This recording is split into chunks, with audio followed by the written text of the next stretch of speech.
Well, this week has been a fun and exciting week here in Buckingham as a number of the local churches have come together and put on a holiday club for 4 days for children and young people in the local area to come and have fun and to learn more about Jesus at the same time.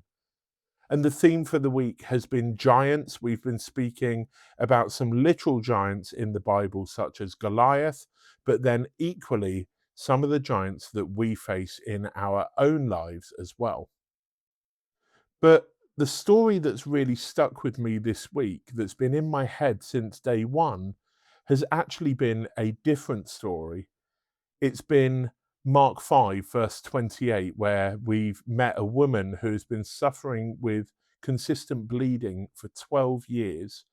And she's run out of options. She's run out of money. She's tried doctors and all sorts, but nothing seems to be working. And so as Jesus comes past, she reaches out and touches the hem of his robes. And it says in Mark 5, verse 28, that she reached out to touch the hem of his robes because she thought, even if she can just touch the fringe, then she will be healed.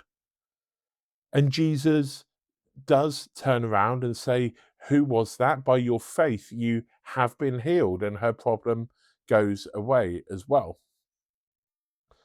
She'd tried everything already, but this was all she needed, was to touch the hem of his robe, and it was enough to make an impact and to make a difference and to heal her as well.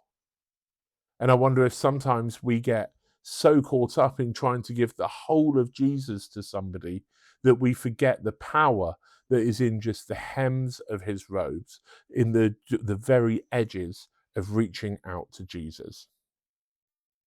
I think it's really important to say that the robes that Jesus was wearing didn't have any power in them themselves. They weren't magical robes or anything like that. But what actually happened is we have a woman here who is desperate, who is going through something that you wouldn't wish on anybody. And then she is completely out of options. And so as Jesus walks past, I believe that what's happened here is she's reaching out for something in hope, but also in uncertainty of whether it's going to work for her. She reaches out to Jesus, and it's not the robes themselves that heal her, but it's the faithful act of reaching out in hope towards Jesus that results in her being healed. In fact, Jesus says that afterwards. He says to her, "Your faith has healed you." It was that faithful risk that she took of reaching out that made all the difference. However much it felt fumbling at the time, that's what connected her with Jesus's power. And I think that's the whole message this week. We can run the risk of becoming obsessed so often with trying to show people the full Jesus all in one hit, in one conversation, to explain every doctrine, to go through theology, every answer, the entire gospel, like it's a big slideshow that we can give to somebody and they're just going to understand it. Jesus wasn't like that. In roughly 3 years of ministry, of having followers in his disciples, he still revealed himself little bit by little bit to them in bite sized chunks that those people are able to cope with.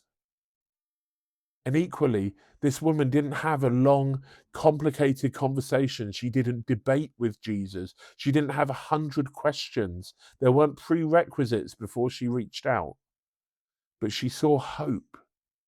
She saw something different, and she reached out only as far as the hem of his robes. And that faithfulness was enough for her to be healed. I think if we're not careful, we can fall into the trap of thinking somebody needs to hear the whole gospel and to understand everything there is about Jesus and have an ongoing committed relationship with him to see any movement in their spiritual life at all before they can encounter him. But the woman shows us here that that simply isn't true. A touch of the hem in faith was enough for real, immediate healing for her. I know sometimes I've drawn myself into conversations where I feel that I need to share everything with somebody straight away. Particularly, I can think of people who are under end of life care, and you feel like the clock is ticking, and you've got to tell them everything there is to know about Jesus. And actually, I come back to this and I realize that the way that I act around them, the small acts of faithfulness, maybe checking in on them when others aren't, they're the offering of the hems of the robe of Jesus going out to them. That we can just sit there and do what we're called to do and trust that that's enough because Jesus is more powerful than anything we could ever do. Because then there's a second part to the story as well. This woman reaches out and she touches the hem of his robe. And he doesn't just let her touch him and then walk away as if nothing's happened and disappear into the crowd. But Jesus stops and he turns around and says, "Who was it that touched me?" I mean, his disciples think it's a little bit of a strange question because there were people hustling around in this town that he would have been being touched from side to side. But this was different. And Jesus stops and he waits until the woman comes forward. And when she does, and she's trembling, worried that she's done something wrong or offended Jesus, he doesn't rebuke her. He doesn't tell her off or punish her. But actually, he calls her daughter. He recognizes her. He identifies her. He welcomes her into relationship. And he tells her to go with peace, no longer living in suffering. So the hem is where the journey starts. But it's not where Jesus left her. He moves towards relationship when people reach out to him. The touch was the doorway, it was the entrance, but it was never the destination. And so, an encouragement for you, whatever it is that you do in your life, every outreach event, every small act of kindness, every holiday club happening up and down the country and around the world, is us extending the hem of the robe out to people who might not be ready or might not yet be able to grasp the whole picture yet.